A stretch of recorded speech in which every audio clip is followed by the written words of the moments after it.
បញ្យលអត្ថន័យ clear ពិសេសបារាំង c'est lourd pour moi ជាភាសាខ្មែរ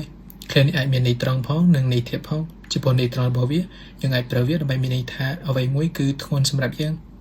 ឧទាហរណ៍ j'ai mis beaucoup de choses dans mon sac et maintenant c'est très lourd pour moi មានន័យថា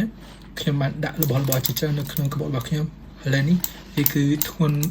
ពេកសម្រាប់ខ្ញុំឬក៏ធ្ងន់មែនទែនសម្រាប់ខ្ញុំបើក្នុងន័យបែបប្រៀបធៀបវិញយើងអាចប្រើ clear នេះដើម្បីសំដៅលើ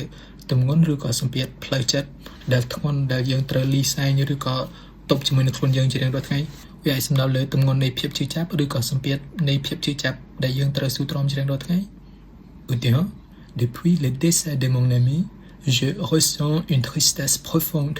c'est vraiment lourd pour moi មានន័យថាចាប់តាំងពីការស្លាប់របស់មិត្តភក្តិរបស់ខ្ញុំមកខ្ញុំឆ្លងកាត់ឬក៏ខ្ញុំមានអារម្មណ៍ឈឺចាប់ខ្លាំងមែនទែនឬជ្រៅមែនទែនវាពិតជាធ្ងន់សម្រាប់ខ្ញុំវាគឺជាសម្ពាធមួយឬក៏ភាពឈឺចាប់មួយដែលខ្ញុំត្រូវស៊ូទ្រាំឧទាហរណ៍មួយទៀត être le seul soutien financier de ma famille c'est lourd pour moi ឃើញនេះចង់មានន័យថាការធ្វើជាអ្នកផ្គត់ផ្គង់ផ្នែកហិរញ្ញវត្ថុសម្រាប់គ្រួសារតែម្នាក់ឯង